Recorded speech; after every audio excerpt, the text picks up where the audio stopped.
Tough fight by our guys. I thought our guys competed. Fourth quarter execution was a little tough down the stretch. It's tough. Jokic is a good player, but it's tough when you don't get a call. I thought our guys were banging and battling just as much as he was, and we were on the other end of the whistle on all of them. And it's hard to tell our guys what to do. When you blitz, you try and send an extra body, and you're exposed to offensive rebounds. They didn't have a lot of offensive rebounds, but they got a lot of second chance points, which leads to fouls. And that's really where the game kind of separated for them. I thought we were great offensively. It was good to see Kevin, Trey, DeAndre really balance it out. 18 for 39 for 3. John in the pick and roll. We had the looks we wanted. We knew what we were doing offensively, but just trying to get a stop down the stretch and trying to get a whistle down the stretch was hard for us tonight.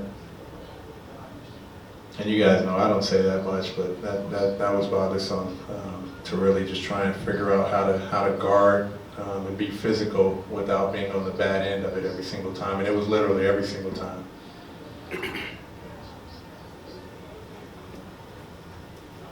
It looked like the game plan, especially in the first half at least, was to kind of lay off Jokic, let him take those three. Yeah, Is that the game plan? And again, he's 4 for 8, and that's on me. But the things that hurt us were the 17 or whatever free throw attempts and the fouls and the post-ups. That's where we wanted to try and neutralize the game and take away his playmaking for other guys and make him play one-on-one. But we also want to do it without fouling. We also want to be able to compete and be physical and not just be on the bad end of it every single time. The threes, they didn't shoot a great number. He had a great night shooting it, but it's the other stuff that really hurt us. And I take full credit for it. That's game plan. That's how we went up there, and I'll stick by that. But it's keeping him out of the paint, being able to be physical and play physical and let it be a man's game. And we just couldn't get any benefit on that side. Coach, as you've talked about getting stops, and that's been a large part of the conversation lately. What would you say is the biggest reasons for some of the defensive lapses and errors? I don't know. We're competing. They shoot a lot of free throws. We're not getting the benefit of a call. Our guys are competing. I thought we did a good job tonight. We lose on the free throw battle. We lose, the offensive second chance points battle. I think our guys are doing a great job competing. So there's going to be lapses. We were 18 for 39. They had a ton of lapses. There's going to be lapses in every NBA game. You can't come out of an NBA game and score the 100 to whatever, 123, 115, and there aren't lapses. That's just the nature of it. Just trying to keep the game on the court is the biggest issue, and I thought our guys were really competing and fighting. We got beat on a couple back cuts. We had them in some trouble situations late in the shot clock. They got a couple second chance points. Those are the things that you want a team to have to do. Play late to the shot clock, have them take tough shots, and we gave up a couple of those at the wrong time. You mentioned wanting to take away Jokic's playmaking. Obviously, he hit a bunch of shots, but did he kind of have the intended effect as far as disrupting the rest of their offensive rhythm? Yeah, he had 18 first quarter points, and I think we're up 4 or at that stretch.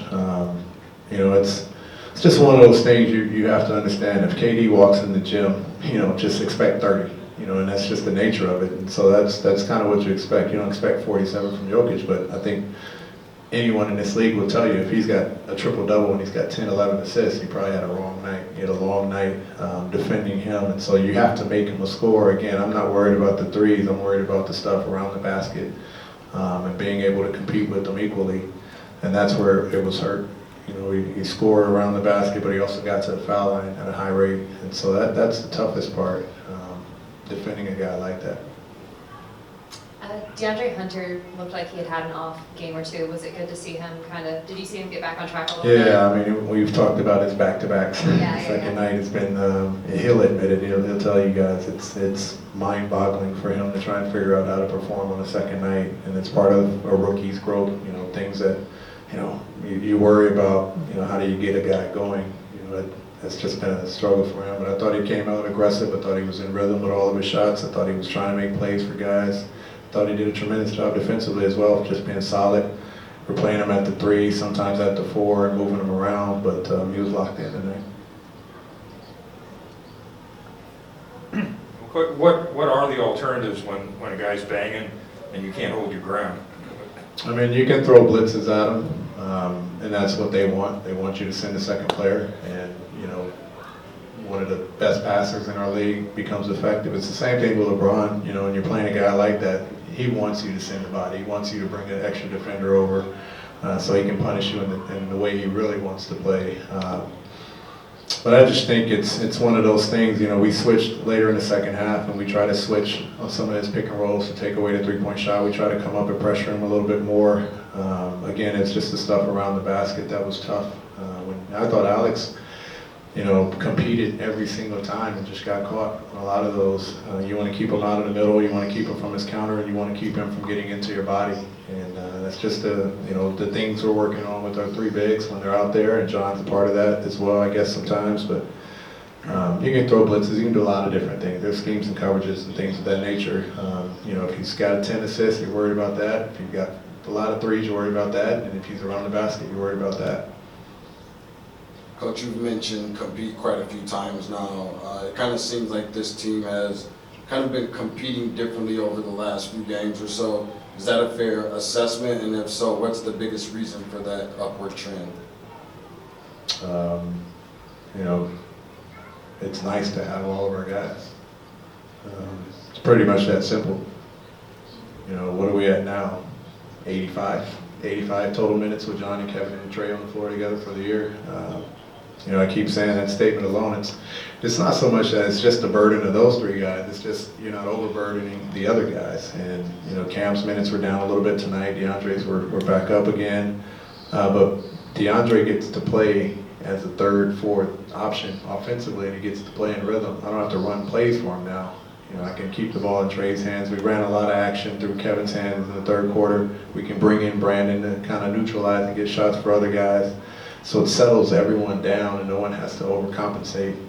But I just think having healthy and available bodies, especially the guys that, you know, we're investing a lot of time in development in, you know, Cam, Dre, Trey, all those guys that are going to be here for a long time. We just want to see what they're like on the floor, and that's why we're seeing the production from them. You know, Kevin's been great last couple games, but I think it's easier for Trey when Kevin gets going, and it's easier for Kevin when Trey gets going. And these guys are the two guys that we were counting on coming into the season. It's nice to see them play well together. Thanks, Coach. Thank you, guys. Hey NBA fans, Kelly McGill here. If you like that last video from Fanatics View on YouTube, be sure to subscribe down below for exclusive NBA content.